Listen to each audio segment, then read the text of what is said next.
Commerce അച്ചീവേഴ്സിൻ്റെ പുതിയ ക്ലാസ്സിലേക്ക് സ്വാഗതം. ഇന്നത്തെ ക്ലാസ്സിൽ നമ്മൾ നോക്കാൻ പോകുന്നത് methodology and perspectives of business എഡ്യൂക്കേഷൻ്റെ ലാസ്റ്റ് പോർഷനാണ്. Presentation, different types of presentation methods ഏതൊക്കെയാണെന്നാണ് നോക്കുന്നത്. അപ്പോൾ കഴിഞ്ഞ ക്ലാസ്സിൽ നമ്മൾ രണ്ട് മെത്തേഡ്സ് ഡിസ്കസ് ചെയ്തു. ഒബ്സർവേഷൻ മെത്തേഡും റീഡിംഗ് ടെക്നിക്സുമാണ് ഡിസ്കസ് ചെയ്തത്. വീഡിയോയുടെ ലിങ്ക് ഡിസ്ക്രിപ്ഷൻ ബോക്സിൽ കൊടുക്കാം, ആ വീഡിയോ കണ്ടു നോക്കുക. എന്തെങ്കിലും ഡൗട്ടുകൾ ഉണ്ടെങ്കിൽ നിങ്ങൾ കമൻറ്റിലൂടെ ചോദിച്ചാൽ മതി. ഇനി നമ്മൾ നോക്കാൻ പോകുന്നത് ലിസണിങ് ടു ലെക്ചർ മെത്തേഡും അതുപോലെ തന്നെ നോട്ട് ടേക്കിംഗ് മെത്തേഡും എങ്ങനെയാണെന്നുള്ളതാണ് നമ്മൾ നോക്കുന്നത്. പ്രസൻറ്റേഷനിൽ വളരെ ഇമ്പോർട്ടൻ്റ് ആയിട്ടുള്ള രണ്ട് മെത്തേഡാണ് ലെക്ചർ മെത്തേഡും നോട്ട് ടേക്കിംഗ് മെത്തേഡും. അപ്പോൾ ആദ്യം നമ്മൾ നോക്കാൻ പോകുന്നത് എന്താണ് ലെക്ചർ മെത്തേഡ് എന്നാണ്. അപ്പോൾ ലെക്ചർ മെത്തേഡ് എന്ന് പറയുന്നത് ഒരു ടീച്ചിങ് മെത്തേഡിനെ തന്നെയാണ് നമ്മൾ ലെക്ചർ മെത്തേഡ് എന്ന് പറയുന്നത്. ആരാണോ നമ്മളെ ക്ലാസ്സുകൾ എടുക്കുന്ന ആ ഇൻസ്ട്രക്ടർ ഓറലായിട്ട്, അതായത് സംസാരിച്ചുകൊണ്ട് തന്നെ എന്ത് ചെയ്യണം, നമ്മളിലേക്ക് ഇൻഫർമേഷൻസ് പാസ് ചെയ്യുകയാണ്. അപ്പോൾ ഇൻഫർമേഷൻസ് പാസ് ചെയ്യുക, ഒരു പർട്ടിക്കുലർ സബ്ജക്റ്റിനെ പറ്റി നമ്മളിലേക്ക് ഇൻഫർമേഷൻസ് പാസ് ചെയ്യുകയാണ്. നമ്മൾ എന്ത് ചെയ്യണം, ആ ഇൻഫർമേഷൻ ലിസൺ ചെയ്യുകയും റൈറ്റ് ചെയ്യുകയൊക്കെ ചെയ്യും. ഈ മെത്തേഡിനെയാണ് നമ്മൾ ലിസണിങ് ടു ലെക്ചേഴ്സ് എന്ന് പറയുന്നത്. അപ്പോൾ ഈ ഒരു മെത്തേഡിൽ നമ്മളൊരു പർട്ടിക്കുലർ ടോപ്പിക്കിനെ പറ്റി ഒരു ഇൻസ്ട്രക്ടർ നമ്മളിലേക്ക് ഇൻഫർമേഷൻ പാസ് ചെയ്ത് തരുന്ന ഒരു പ്രോസസ്സാണ് ലെക്ചർ മെത്തേഡിനകത്ത് നടക്കുന്നത്.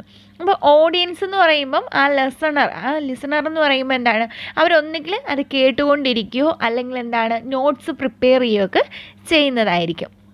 അപ്പം ഒരു നല്ല ആക്റ്റീവ് ലിസണിങ് ഉണ്ടാവണമെങ്കിൽ ഈ പറയുന്ന കാര്യങ്ങൾ കൃത്യമായിട്ട് സ്ട്രാറ്റജീസ് ഫോളോ ചെയ്തെങ്കിൽ മാത്രമേ നമുക്കൊരു ആക്റ്റീവ് ലിസണിങ് ഉണ്ടാവാനായിട്ട് സാധിക്കത്തുള്ളൂ. First one കോൺസെൻട്രേഷനാണ്.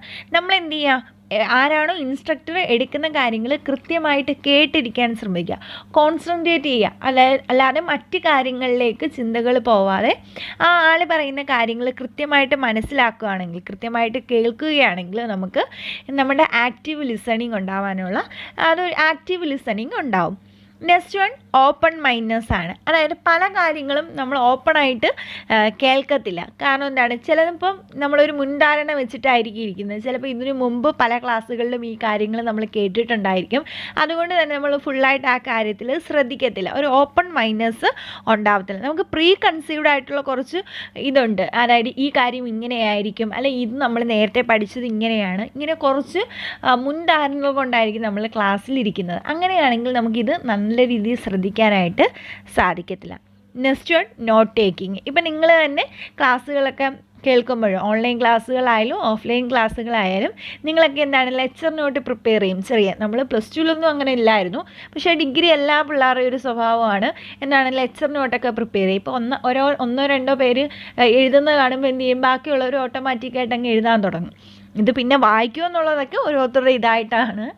പക്ഷേ എന്താണ്, എല്ലാവരും കുറച്ച് പേര് എഴുതുന്ന കാണുമ്പോഴത്തേക്ക് ബാക്കി എല്ലാവരും എന്ത് ചെയ്യും, നോട്ടുകൾ എഴുതാൻ തുടങ്ങും. ടീച്ചർ പഠിപ്പിക്കുമ്പോൾ എഴുതാൻ തുടങ്ങും. ചില കുട്ടികൾക്ക് ആ നോട്ട് എഴുതാൻ താല്പര്യമില്ല, അങ്ങനെയുള്ളവർ എഴുതണ്ട. ക്ലാസ്സിൽ ശ്രദ്ധിക്കാനാണ് താല്പര്യമെങ്കിൽ അങ്ങനെ ശ്രദ്ധിക്കാം. അല്ലെങ്കിൽ എന്താണ്, ടീച്ചർ പഠിപ്പിക്കുകയാണ്, ടീച്ചറിൻ്റെ മുഖത്ത് നോക്കുന്നതേ ഇല്ല, നോട്ട് പ്രിപ്പയർ ചെയ്തുകൊണ്ടിരിക്കുകയാണ്, അങ്ങനെയുള്ളവരുണ്ട്. അപ്പം ചിലവർക്ക് എന്താണ്, രണ്ട് കാര്യവും ഒരേ ടൈമിൽ തന്നെ ചെയ്യാൻ കഴിയുന്നവരായിരിക്കും. അങ്ങനെയാണെങ്കിൽ നോട്ടുകൾ എന്ത് ചെയ്യുക, പ്രിപ്പയർ ചെയ്യുക. ഈ മൂന്ന് കാര്യങ്ങൾ കൃത്യമായിട്ട് നോക്കുകയാണെങ്കിൽ നമുക്കൊരു എഫക്റ്റീവായിട്ടുള്ള അല്ലെങ്കിൽ ഒരു ആക്റ്റീവായിട്ടുള്ള ലിസണിങ് ക്രിയേറ്റ് ചെയ്തെടുക്കാനായിട്ട് സാധിക്കും. ഇനി 11 rules for learning to listen. 11 റൂൾസുകൾ പറയുന്നുണ്ട്. ഈ റൂൾസുകൾ ഫോളോ ചെയ്യണമെന്നാണ് പറയുന്നത്. എങ്കിൽ മാത്രമേ ഒരു നല്ല ലിസണിങ് ലെക്ചർ അല്ലെങ്കിൽ നല്ലൊരു ലെക്ചർ മെത്തേഡിലേക്ക് നമുക്ക് എത്താനായിട്ട് സാധിക്കത്തുള്ളൂ. ഫസ്റ്റ് വൺ എന്ന് പറയുന്നത് keep the mouth shut and so that the years will stay open. നമ്മൾ എന്ത് ചെയ്യുക, നമ്മുടെ വായടച്ച് നമ്മൾ എന്ത് ചെയ്യണം, ചെവികൾ കൂർപ്പിച്ചായിരിക്കണം കാര്യങ്ങൾ കേൾക്കേണ്ടത്. അതായത് നമ്മളായിരിക്കൽ ആക്റ്റീവായിട്ട് കാര്യങ്ങൾ ചെയ്യുന്നത്, ആ ഇൻസ്ട്രക്ടർക്ക് അവസരം കൊടുക്കുക, നമ്മൾ അദ്ദേഹം പറയുന്ന കാര്യങ്ങൾ കൃത്യമായിട്ട് കേൾക്കുക എന്നുള്ളതാണ്. Next one listen with all sense. നമ്മുടെ സെൻസ് ഓർഗൻസ് എല്ലാം വെച്ച് നമ്മൾ എന്ത് ചെയ്യാണ്, സെൻസ് വെച്ച് നമ്മളെല്ലാ കാര്യങ്ങളും മനസ്സിലാക്കിയെടുക്കുക എന്നുള്ളതാണ്. നമ്മൾ എന്ത് ചെയ്യാണ്, അദ്ദേഹത്തെ ജഡ്ജ് ചെയ്യാനോ അല്ലെങ്കിൽ പെട്ടെന്ന് കാര്യങ്ങൾ വേറൊരു രീതിയിലേക്ക് മാറ്റാനോ ഒന്നും ശ്രമിക്കരുത്. നമ്മളൊരു നല്ല സെൻസിലൂടെ മാത്രം ആ കാര്യങ്ങളെ കാണാനായിട്ട് സാധിക്കാം. Next one listen with eyes. കണ്ണുകൾ കൊണ്ട് കൂടി എന്ത് ചെയ്യാൻ കാണാൻ ശ്രമിക്കുക. ചെവികൾ മാത്രമല്ല കണ്ണിലൂടെയും നമ്മൾ എന്താണോ അദ്ദേഹം നടത്തുന്നത് നമ്മളൊരു പ്രോപ്പർ ഐ കോണ്ടാക്റ്റ് മെയിൻറ്റെയിൻ ചെയ്യണം. ഒരു ടീച്ചറിന് ആദ്യം വേണ്ടത് എന്താണ്? നല്ല രീതിയിൽ ഐ കോണ്ടാക്റ്റ് മെയിൻറ്റെയിൻ ചെയ്യാൻ സാധിക്കണം. ആ ക്ലാസ്സിൽ എത്ര കുട്ടികൾ ഇരിക്കുന്നു ആ കുട്ടികളിലെ എല്ലാ ഐ കോണ്ടാക്റ്റ് മെയിൻറ്റെയിൻ ചെയ്യണം. അല്ലാതെ ഫസ്റ്റ് ബെഞ്ചിൽ ഇരിക്കുന്ന 2 കുട്ടികളെ നോക്കി പഠിപ്പിക്കുക അങ്ങനെയല്ല, എല്ലാ കുട്ടികളുമായിട്ട് ഐ കോണ്ടാക്റ്റ് മെയിൻറ്റെയിൻ ചെയ്യണം. Listen with body. മൊത്തത്തിൽ നമുക്ക് എന്താണ് ബോഡി ലാംഗ്വേജിലും അവെയർനെസ് ഉണ്ടായിരിക്കണം. ഇപ്പം കൈകൾ, ജസ്റ്റർ ഇതൊക്കെ എങ്ങനെയാണ് ചലിപ്പിക്കുന്നത്, ഏത് രീതിയിലാണ് ഉപയോഗിക്കുന്നത്. ഇപ്പോൾ പബ്ലിക്കായിട്ട് സ്പീച്ച് നടത്തുന്നവരൊക്കെ, രാഷ്ട്രീയക്കാരൊക്കെ അവരെന്താണ് കൈകളൊക്കെ നല്ല രീതിയിൽ ഉയർത്തിയാണ് സംസാരിക്കുന്നത്. അപ്പോൾ ടീച്ചേഴ്സ് ചെറുതായിട്ട് കൈകളൊക്കെ ഉയർത്തി സംസാരിക്കുന്നുണ്ട്, അല്ലാതെ മറ്റുള്ളവർ ഒന്നും യൂസ് ചെയ്യാതെ നേരെ നിന്ന് സംസാരിക്കുന്നവരുമുണ്ട്. അങ്ങനെ എല്ലാ കാര്യങ്ങളും ബോഡി ലാംഗ്വേജ് കൂടി നമ്മൾ ശ്രദ്ധിക്കേണ്ടതാണ്. ഗുഡ് കമ്മ്യൂണിക്കേഷൻ ഉണ്ടെങ്കിൽ അവിടെ വെർബൽ കമ്മ്യൂണിക്കേഷനും ഉണ്ട്, നോൺ വെർബൽ കമ്മ്യൂണിക്കേഷനും ഉണ്ട്. അപ്പോൾ അതെന്താണെന്നുള്ളത് മാനേജ്മെൻറ്റിനകത്ത് പഠിക്കാനുണ്ട്, ഓരോ കമ്മ്യൂണിക്കേഷൻ ടൈപ്പൊക്കെ. അപ്പോൾ അത് വരുന്നതാണ്. ഇനി അടുത്ത് ബി എ മിറർ. എന്താണ്? നമ്മൾ നല്ല രീതിയിൽ സംസാരിക്കുക, അല്ലെങ്കിൽ സംസാരിക്കുക എന്നല്ല, നമ്മൾ നല്ല രീതിയിൽ ഒരു പ്ലസൻറ്റ് മൈൻഡായിട്ടിരിക്കുക. നമ്മൾ നല്ല രീതിയിൽ ഇരുന്നാൽ മാത്രമേ ആ ഇൻസ്ട്രക്ടർക്ക് അല്ലെങ്കിൽ ആ ലെക്ചർ മെത്തേഡ് ചെയ്യുന്ന ആൾക്ക് എന്ത് ചെയ്യാൻ പറ്റും? നല്ല രീതിയിൽ റെസ്പോണ്ട് ചെയ്യാനായിട്ട് സാധിക്കത്തുള്ളൂ. നമുക്ക് നല്ല രീതിയിൽ കാര്യങ്ങൾ നമ്മൾ അദ്ദേഹത്തിന് ഒരു മിററായിട്ട് തന്നെയായിരിക്കണം പ്രവർത്തിക്കേണ്ടത്. ഇപ്പോൾ അദ്ദേഹത്തിന് നമ്മളെ നോക്കുമ്പം പഠിപ്പിക്കാനായിട്ട് തോന്നണം. Next one avoid outside interruptions. Outside ഇൻട്രപ്ഷനൊക്കെ എന്ത് ചെയ്യണം? ഒഴിവാക്കണം. പുറത്തുനിന്ന് ഇപ്പോൾ ക്ലാസ് നടന്നുകൊണ്ടിരിക്കും, പുറത്തുനിന്ന് കുട്ടികൾ പോകുകയാണെങ്കിൽ അവരെ നോക്കുക, അവരെ നോക്കി ചിരിക്കുക. ഇതൊക്കെ ഒരു ക്ലാസ് നടക്കുമ്പോൾ ചെയ്യേണ്ട കാര്യങ്ങളല്ല. അതുകൊണ്ട് തന്നെ പുറത്തുനിന്നുള്ള എല്ലാ കാര്യങ്ങളെയും ഒഴിവാക്കണം. Next avoid sound distractions. Sound ഉള്ള രീതിയിലുള്ള ഡിസ്ട്രാക്ഷൻസൊക്കെ നമ്മൾ എന്ത് ചെയ്യണം? ഒഴിവാക്കണം. ക്ലാസ്സിൽ മൊബൈൽ ഫോൺ യൂസ് ചെയ്യാതിരിക്കുക. പിന്നെന്താണ്, ഇപ്പം ഓൺലൈൻ ക്ലാസ്സുകളൊക്കെ ആണെങ്കിൽ വീട്ടിൽ ആൾക്കാരുടെയൊക്കെ എന്താണ് സൗണ്ടായിരിക്കും. അതും ഒരു കാരണമാണ്. നമ്മൾ ഓഡിയോയും വീഡിയോയൊക്കെ എന്ത് ചെയ്യണം? ഓൺലൈൻ ക്ലാസ്സുകളിൽ ഓഫ് ചെയ്തിടും. അത് നമുക്ക് എന്താണ് പഠിപ്പിക്കുന്നവർക്ക് അതൊരു ഡിസ്റ്റർബൻസ് ആയിരിക്കും. കാരണം ഈ 50 കുട്ടികളുടെയും വീട്ടിൽ പല പല സൗണ്ടൊക്കെ വരുമായിരിക്കും. അപ്പോൾ അതെല്ലാം എന്ത് ചെയ്യും? ആ ടീച്ചറിനെ അഫക്റ്റ് ചെയ്യും. നെക്സ്റ്റ് പറഞ്ഞിരിക്കുന്ന അവോയ്ഡ് സൈഡ് ഡിസ്ട്രാക്ഷൻ ആണ്. ഇൻസൈഡ് ഔട്ട്സൈഡ് ആയിട്ടുള്ള ഡിസ്ട്രാക്ഷൻസ് ഒക്കെ നമ്മൾ എന്ത് ചെയ്യണം? ഒഴിവാക്കണം. നെക്സ്റ്റ് പറഞ്ഞിരിക്കുന്ന കോൺസെൻട്രേറ്റ് ആണ്. അതായത് pay attention to the speaker. സ്പീക്കറിന് കൃത്യമായിട്ടുള്ള അറ്റൻഷൻ നമ്മൾ കൊടുക്കണം. അല്ലാതെ അദ്ദേഹം പറയുന്ന കാര്യങ്ങളൊന്നും ശ്രദ്ധിക്കാതെയായിട്ട് ഇരിക്കരുത്. Next one listen between the lines. എന്താണോ അദ്ദേഹം പറയുന്നത് അത് കൃത്യമായിട്ട് മനസ്സിലാക്കുക. അതിനെ തെറ്റിദ്ധരിക്കുന്ന രീതിയിലൊന്നും കാര്യങ്ങൾ ചെയ്യാതിരിക്കുക. ഇനി ഈ മെത്തേഡ് കൊണ്ടുള്ള അഡ്വാൻറ്റേജസും ഡിസഡ്വാൻറ്റേജസും ആണ് നോക്കുന്നത്. അഡ്വാൻറ്റേജസ് ആണ് ഇനി പറയുന്നത്. To expose the listener. അതായത് അദ്ദേഹത്തിന് എന്താണോ പറയാനുള്ളത് അത് കൃത്യമായിട്ട് എക്സ്പോസ് ചെയ്യാൻ, മറ്റുള്ളവരിലേക്ക് എത്തിക്കാനുള്ള ഒരു അവസരമായിട്ട് അതിനെ കാണുന്നുണ്ട്. അതുപോലെ തന്നെ instruct precisely determine time, aim, content, organisation. അദ്ദേഹത്തിൻ്റെ കാര്യങ്ങളെല്ലാം കൃത്യമായിട്ട് ആ കണ്ടൻറ്റിനെയും ടൈമും എല്ലാം കൃത്യമായിട്ട് യൂട്ടിലൈസ് ചെയ്യാനായിട്ട് സാധിക്കും. പിന്നീട് ആ സബ്ജക്റ്റിന് നല്ലൊരു ഇൻട്രസ്റ്റ് ക്രിയേറ്റ് ചെയ്തെടുക്കാനായിട്ട് സാധിക്കും. ഒരു ആക്റ്റീവ് ഇൻട്രസ്റ്റ് ക്രിയേറ്റ് ചെയ്യുക. ഇപ്പോൾ നമുക്ക് എല്ലാ ടീച്ചേഴ്സിൻ്റെയും ക്ലാസ്സുകൾ ഇഷ്ടപ്പെടണമെന്നില്ല. പക്ഷേ ചില ടീച്ചേഴ്സിൻ്റെ ക്ലാസ്സുകളിൽ അവരെന്തായിരിക്കും നല്ല രീതിയിൽ പ്രസൻറ്റ് ചെയ്യുകയാണെങ്കിൽ നമുക്ക് ആ ക്ലാസ്സുകൾ വളരെയധികം ഇഷ്ടപ്പെടും. അപ്പോൾ എന്താണ്, ചില ടീച്ചേഴ്സിന് ആ സബ്ജക്റ്റിലോട്ട് അവരെ ഒന്ന് കൊണ്ടുവരാനായിട്ട് സാധിക്കും. Next one compliment and clarified test മെറ്റീരിയലിനെ പരിചയപ്പെടുത്താനും അതുപോലെ തന്നെ അതിനെ കൃത്യമായിട്ട് ക്ലാരിഫൈ ചെയ്യാൻ, മെറ്റീരിയൽസിനെയൊക്കെ ക്ലാരിഫൈ ചെയ്യാനായിട്ട് സാധിക്കും. Next one individual learning preference. ഇൻഡിവിജ്വൽസിന് കൂടുതലായിട്ട് ഒരു ലേണിംഗ് പ്രിഫറൻസ് കൊടുക്കും. അവരെ കൊണ്ടുകൂടി കാര്യങ്ങൾ മനസ്സിലാക്കിയെടുക്കാനുള്ള ഒരു അവസരം കൊടുക്കും. ലാർജ് ഓഡിയൻസ് കമ്മ്യൂണിക്കേഷൻ ആയിരിക്കും. ഒരു ലാർജ് ഓഡിയൻസിനെ വേണമെങ്കിൽ നമുക്ക് എന്ത് ചെയ്യാൻ പറ്റും? കമ്മ്യൂണിക്കേറ്റ് ചെയ്യാനായിട്ട് സാധിക്കും. ഇനി ഇതിൻ്റെ ഡിസഡ്വാൻറ്റേജസ് ആണ്. അതായത് ലിസണേഴ്സിൻ്റെ ഇതെന്ന് പറയുന്നത് പാസീവായിരിക്കും. ഓഡിയൻസ് പാസീവായിരിക്കും. ഓഡിയൻസിന് ഒരു ആക്റ്റീവ് റോൾ ഉണ്ടായിരിക്കത്തില്ല. കാരണം എന്താണ്, ആ ക്ലാസ് എടുക്കുന്ന ടീച്ചർ ഇങ്ങനെ സംസാരിച്ചുകൊണ്ടേയിരിക്കും. നമുക്ക് സ്റ്റുഡൻസിനൊന്നും തന്നെ എന്ത് ചെയ്യാൻ പറ്റത്തില്ല, പറയാനൊന്നും സാധിക്കത്തില്ല. അതുകൊണ്ട് തന്നെ സ്റ്റുഡൻസിനൊരു പാസീവ് റോളായിരിക്കും, ആക്റ്റീവായിട്ടുള്ളൊരു റോള് ഉണ്ടായിരിക്കത്തില്ല. പിന്നെ ഇതൊരു 1 വേ കമ്മ്യൂണിക്കേഷനാണ്, ഒരിക്കലും ഒരു 2 വേ കമ്മ്യൂണിക്കേഷനല്ല. 2 വേ കമ്മ്യൂണിക്കേഷൻ എന്ന് പറയുമ്പോൾ ആ സ്റ്റുഡൻസോട് ഇൻട്രാക്ട് ചെയ്തെങ്കിൽ മാത്രമേ അത് 2 way communication ആവത്തുള്ളൂ.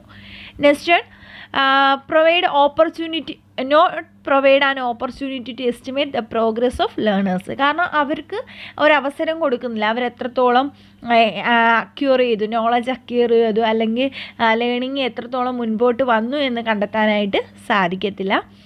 It requires the instructor to have effective writing and speaking skill. നല്ല രീതിയിൽ സ്പീക്ക് ചെയ്യാനും റൈറ്റ് ചെയ്യാനുമുള്ള കഴിവ് ആ ഇൻസ്ട്രക്ടർക്ക് ഉണ്ടായിരിക്കണം. ഇത്രയും കാര്യങ്ങളാണ് നമ്മൾ ലെക്ചർ മെത്തേഡിനകത്ത് നോക്കുന്നത്.